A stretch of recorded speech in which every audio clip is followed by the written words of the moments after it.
Stock x ray आज हम बात करेंगे एक ऐसी कंपनी की जिसका कि आईपीओ हाल में ही आया था। आईपीओ में धूम भी मची और ना सिर्फ उसके आईपीओ में धूम मची, उस पूरे सेक्टर में खलबली मच गई थी। नाम है वारी एनर्जीज और सोलर से जुड़ी कंपनी। और जिस समय पर ये आईपीओ आया था उस समय सोलर कंपनियों का एक बड़ा अच्छा बूम चल रहा था। ज़्यादातर शेयर सारे विंड पावर के, सोलर के सभी बहुत अच्छा चल रहे थे, लेकिन समय थोड़ा ख़राब आ गया। वारी एनर्जीज का शेयर का प्रदर्शन देख लेते हैं एक बार कैसा रहा। अक्टूबर में शेयर लिस्ट हुआ था 2500 रुपये पर और नवंबर तक ये शेयर 3743 रुपये तक चला गया था। लगभग 50% का रिटर्न तो इसने लिस्टिंग के बाद दे दिया। अब प्रॉब्लम यह है कि शेयर अपने हाई से ऑलमोस्ट 41% डाउन है। तो मतलब 3-4 महीने में ही आप देख लीजिए कहानी कितनी पलट गई है शेयर की। अब जो ऊपर के स्तर पे फंसे हैं वो डेफिनेट सी बात है कि परेशान तो होंगे। काफ़ी सवाल भी आते हैं वारी रिन्यूएबल्स पर, वारी एनर्जीज पर। रिन्यूएबल्स पर भी बात करूंगा क्योंकि उसका भी इस शेयर से संबंध है। क्यों पिटा ये शेयर? इसके पीछे एक तो सबसे बड़ी बात ये मानी जा रही है कि वैल्यूएशन थोड़ी सी कंसर्न था। और वैल्यूएशन भी इसलिए क्योंकि 41% शेयर पिटने के बाद भी आज भी ईपीएस इसकी करीब 64 है। ये जो पीई है वो 64 का चल रहा है, तो ये थोड़ी सी प्रॉब्लम है। शेयर की बुक वैल्यू करीब 169 रुपये है। अब बुक वैल्यू से तो कहीं ऊपर चल रहा है, तो अब जाहिर सी बात है जब मार्केट करेक्ट होता है तो थोड़ा सा लोग ये सारी चीज़ें देखने लग जाते हैं कि बुक वैल्यू कहाँ है, पी कहाँ है। वरना उससे पहले बात केवल क्या हो रही थी कि कंपनी के प्लान्स क्या हैं, कंपनी की ग्रोथ क्या है। अब ये बातें हुई हैं। अब कंपनी के फंडामेंटल क्या है? सोलर मॉड्यूल बनाने के कारोबार में इंडिया की one of the best company है ये। अब ये थोड़ी सी राहत देने वाली बात है जिन भी लोगों के पास होगा। कंपनी की क्षमता करीब 14.9 गीगावाट है, जिसमें कि जो इंडियन कैपेसिटी है वो करीब 12 से 13 गीगावाट की है और बाकी जो कैपेसिटी है वो इनकी यूएस में चल रही है। FY22 में भी क्षमता करीब 4.4 गीगावाट थी। तो इन्होंने जो क्षमता बढ़ाई है वो हाल फिलहाल में ही बढ़ाई है। मतलब पिछले 3 सालों में ये पहले अपनी क्षमता बढ़ा 3 गुना कर गए, उसके बाद इन्होंने आईपीओ लेकर आए। तो ये बड़ी अच्छी बात है कि आप कैपेसिटी एक्सपैंड करने के बाद मार्केट में उतरते हो। अब ट्रिगर्स पॉइंट क्या है? कंपनी की अमेरिका में भी 5 गीगावाट की यूनिट रहने से कंपनी को ट्रेड वॉर का फायदा मिलेगा। अभी अमेरिका क्या बोल रहा था सोलर एनर्जी में और ग्रीन एनर्जी में कि ये हमारे यहाँ जो प्लांट लगाएगा या जिसका प्लांट हमारे यहाँ है हम उसी को ही देखेंगे, बाकी तो सबको हम ट्रेड वॉर में डाल देंगे, टैरिफ लगाएंगे। अब जिसका प्लांट अमेरिका में वो बच गया, उसमें ये बच गई वारी एनर्जीज। अब लेकिन प्रॉब्लम ये है कि इसकी एक बड़ी क्षमता तो इंडिया में भी है। अब इसका 79% रेवेन्यू इंडिया से आता है, बाकी जो रेवेन्यू है वो एक्सपोर्ट से आता है या हम कह सकते हैं कि यूएस से आता है। वारी रिन्यूएबल्स और इंडो सोलर दोनों कंपनी की लिस्टेड सब्सिडरीज हैं। अब वारी रिन्यूएबल्स पर भी बात करेंगे, मैं अंशुल जी से राय लूँगा कि इसमें क्या कुछ विशेष चल रहा है शेयर में। सोलर सेल यूनिट FY27 तक इसकी सेगमेंट वाइज फेसेस वाइज शुरू हो जाएगी। सोलर सेल बनाने में के कारोबार में जा रहे हैं और उसमें भी कंपनी की सेगमेंट वाइज ये फेस वाइज ये यूनिट शुरू हो जाएंगी। तो धीरे धीरे FY25 में कुछ होगा, FY26 में कुछ होगा, कैपेसिटी एक्सपेंशन 27 तक पूरा हो जाएगा। और ये जो एक्सपेंशन पूरा होगा इससे कंपनी बैकवर्ड इंटीग्रेटेड हो जाएगी और उसकी वजह से इनके जो मार्जिन्स हैं उसमें अच्छा टर्न अराउंड होगा। जो अभी मार्जिन्स करीब 13 से 14% के बीच में चल रहे हैं, ये 18 से 20% तक पहुंच जाएंगे। तो ये एक बड़ा बेनिफिट होगा इस कंपनी के लिए। और देश भर में कंपनी की अच्छा खासा डिस्ट्रीब्यूशन नेटवर्क है, 372 फ्रेंचाइजी हैं इसकी। अब वैल्यूएशन देख लेते हैं। वैल्यूएशन में देवेन चौकसी रिसर्च की जो हमें एक रिसर्च रिपोर्ट मिली उसमें उन्होंने बताया कि FY26 में उनके जो एस्टिमेटेड EPS है वो करीब 76 रुपीज़ है और पी मल्टीपल करीब 29.3 का हो जाएगा। तो अब ये बड़ा इंटरेस्टिंग पॉइंट है कि अभी तक तो इनकी जो वैल्यूएशन थी वो 64 के पी मल्टीपल पर पहुंच गई थी, लेकिन FY26 यानी अप्रैल से ही शुरू हो रहा है। FY26 ये मार्च खत्म हो जाएगा, 31 मार्च तो FY25 खत्म हो जाएगा, बस FY26 1 अप्रैल से शुरू हो जाएगा। वहाँ से लेके अगले मार्च तक जो ये फाइनेंशियल ईयर रहेगा उसमें इनका जो प्रॉफिट होगा वो काफ़ी बढ़ेगा और उसमें 76 रुपये की इनकी EPS हो जाएगी और पी मल्टीपल 29 का आ जाएगा। अब ये चार्ट पर कैसा है और 29 के पी मल्टीपल पर कैसा रहेगा शेयर, ये दोनों बातें मैं अंशुल जी से पूछ लेता हूँ। अंशुल जी सर बताएं जरा कि इस शेयर पर क्या करना चाहिए, वारी एनर्जीज पर। सर चार्ट पे अभी भी वीक है। देखिए आईपीओ आया था, उस दिन का जो लो था 2300 रुपये, ये बहुत मेजर सपोर्ट था, ये ब्रेक नहीं होना चाहिए था। एक बार ब्रेक किया, ऊपर आया और अब उसके नीचे वापस सस्टेन करने की कोशिश कर रहा है। तो मेरा व्यू तब बदलना स्टार्ट होगा जब ये 2300 2350 की रेंज क्रॉस करके उसके ऊपर चलना स्टार्ट करेगा। फिलहाल जिस हिसाब से बना हुआ है, वीकनेस बनी है, नीचे में आपको कहीं भी 2045 2046 तक के लेवल दे सकता है। प्रिसाइसली 2026 तक के लेवल दे सकता है, और 2026 टूटता है तो वीकनेस और गहराएगी। स्ट्रक्चरली स्टॉक को रिवर्स करने के लिए कम से कम 2400 रुपये के ऊपर आके क्लोज करना होगा, और शॉर्ट टर्म मोमेंटम रिवर्स करने के लिए 2300।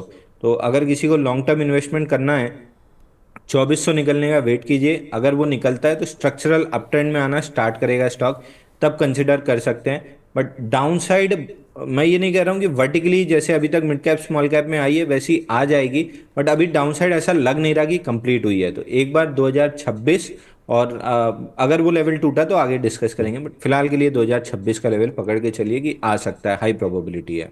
अच्छा, 2026 पर आता है तो हमें क्या करना चाहिए अंशुल जी?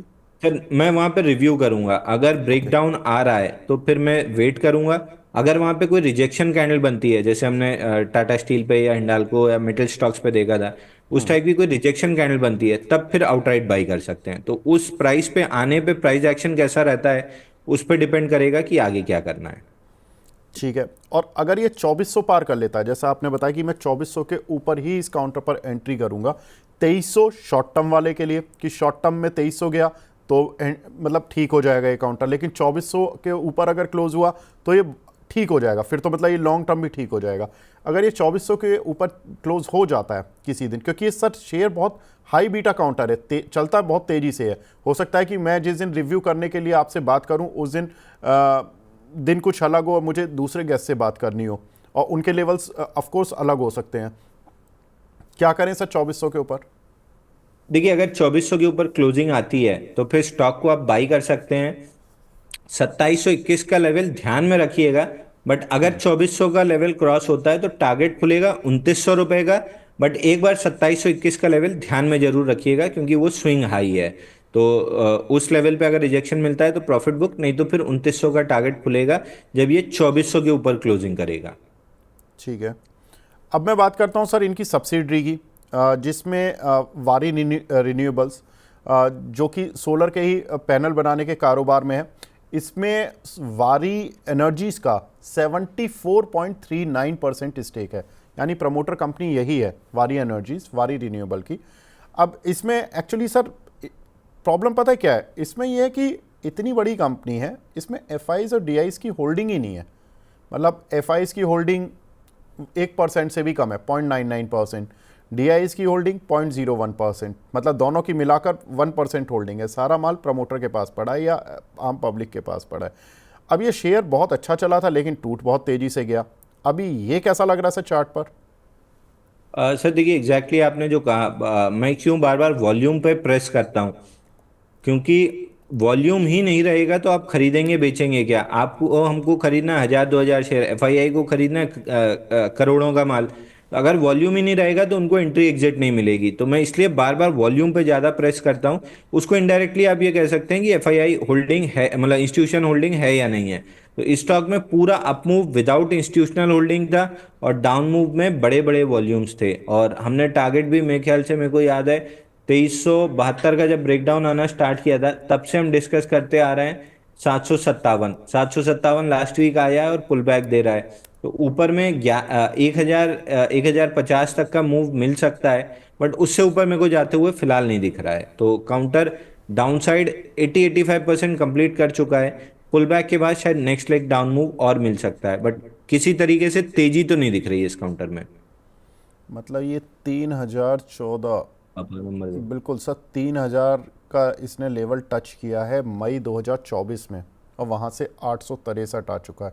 मतलब ये शेयर तो लगभग अगर किसी ने 2000 से 3000 की रेंज में फंसा है तो उसकी वेल्थ तो मोर देन 50 to 60 70% उड़ा दी इसने, एक ही शेयर ने, केवल वारी रिन्यूएबल ने। सर आप बोल रहे हो कि 85% करेक्शन पूरा हो चुका है इसका, ठीक है। अभी 15% जो आपकी प्रोबेबिलिटी में रह गया है, वो कितना बड़ा नीचे तक, कितना डाउन साइड और है? और अगर वो भी पूरा हो जाएगा तो कहाँ का अपसाइड खुलेगा, या कोई अपसाइड खुलेगा या नहीं खुलेगा? तो देखिए, थोड़ा सा अगेन ये पैनिक वाला बात हो जाएगी, क्योंकि टारगेट जो खुलता है ना नेक्स्ट लेग में, जब 757 तोड़ेगा, टारगेट इसका खुलता है 301 रुपये 45 पैसे का। तो मैं इसलिए उसको डिस्कस नहीं करना चाह रहा था। मैं उसको मतलब डक करके निकाल रहा था, आपने बाउंसर मार ही दिया मेरे हेलमेट पे। तो 757 रुपये का जब भी ये सपोर्ट तोड़ेगा, क्योंकि इवेंचुअली तोड़ेगा, तो ये 301 रुपये 45 पैसे आएगा। आप इसका चार्ट रख लीजिए साइड बाय साइड, आप इसका वीकली चार्ट लगा लीजिए, साइड बाय साइड आप एचईजी का वीकली चार्ट लगा लीजिए, बिल्कुल एग्जैक्ट वही कॉपी बुक पैटर्न है दोनों का। अंशुल जी, ये मैंने गलती कर दी बाउंसर मार के। आपने एक्चुअली क्या हुआ कि इस बार बॉलर को परेशानी हो रही है, वो इसलिए कि सर ऑलरेडी जो निवेशक हैं काफ़ी सवाल पूछते हैं, और उन्होंने इतने हाई लेवल के लिए होंगे, तो अब ये लेवल पर भी अगर वो सुनेंगे कि यहाँ पर पैनिक आ रहा है, तो डेफिनेट सी बात है उनका मनोबल थोड़ा टूटेगा। लेकिन सर, जो आपने बताया, अगर मार्केट यहाँ से sir mid cap small cap चलेगा, और ये तो हाई बीटा काउंटर है, तो ये उल्टा चलेंगे? सर ये पुराने विनर्स में आते हैं, ओके। ये ओल्ड विनर्स कभी भी नई रैली में नए विनर्स नहीं होते हैं। वो केवल पुल बैक देते हैं, और पुल बैक के बाद जब मिड कैप स्मॉल कैप में बुलिश पुल बैक आता है, यानी वहां पे बाई ऑन डिप्स वाला माहौल आता है, तो ये स्टॉक्स नए लो बनाने लगते हैं, पिछले स्विंग लो तोड़ने लगते हैं। मैं इसीलिए बार बार बोलता हूँ कि आप पुराने विनर्स जो बाइंग क्लाइमेक्स हुए हैं उनके चार्ट्स को स्टडी कीजिए, साथ में साइड में इंडेक्स का चार्ट लगा लीजिए। इंडेक्स का चार्ट पूरे पीरियड में आपको बुलिश दिखेगा, ये स्टॉक्स परफॉर्म करते हुए नहीं दिखेंगे। जब इंडेक्स पे ब्रेकआउट आएगा ये थोड़ा सा पुल बैक दे देंगे, फिर जब इंडेक्स में पुल बैक आएगा स्टॉक नए लो बनाने लगेंगे या वापस प्रीवियस लो टेस्ट करने लगेंगे। पुराने विनर्स नई रैली में एटलीस्ट 5 से 8 साल कभी नए विनर नहीं होते हैं। मल्टीपल एग्जांपल्स आपको मिल जाएंगे, स्टरलाइट टेक्नोलॉजी हो गया, एचईजी हो गया, ग्रेफाइट हो गया, इस टाइप के। तो मैं इसलिए बार बार बोलता हूँ कि थोड़ा सा स्टडी करेंगे, अगर आप इसको बाइंग क्लाइमेक्स को आप मतलब सारे दर्शक अगर इसको स्टडी करेंगे, तो आप ये झूठी उम्मीदों में नहीं रहेंगे कि नेक्स्ट बुल मार्केट में ये बड़ा बुल बन जाएगा। नेक्स्ट बुल मार्केट में नए बुल स्टॉक्स आएंगे जिनमें बड़े बड़े 5-5 साल के बेस बने हुए हैं। तो ये 5-7-8 साल हो सकता है बेस बनाने में निकाल जाएं, और अगर फिर कुछ इनके लिए पॉजिटिव रहा तो चल सकते हैं। आप सुजलॉन आप देख लीजिए, 1400 से नीचे आया, आप 8 रुपए से 80 रुपए 10 गुना दिखाएंगे। 1400 रुपए से तो अभी भी 90% नीचे है, 95% नीचे है। तो नीचे से रैली बड़ी दिख सकती है, but overall all time high से सुजलॉन भी अभी 2008 का 2025 आ गया, वो वापस हाई नहीं क्रॉस कर पाया, जबकि इतनी अच्छी खबरें सब आ चुकी हैं। तो मैं इसलिए कभी झूठी उम्मीद नहीं बांधता हूँ। किसी ने मेरे को बांधी थी, मैंने लंबा लॉस खाया था, तो मैं इसलिए झूठी उम्मीद नहीं बांधता हूँ। क्लियर कट है, पुल बैक मार्केट के साथ ये देगा। 1000 रुपए 1050 तक आपको मिल सकता है।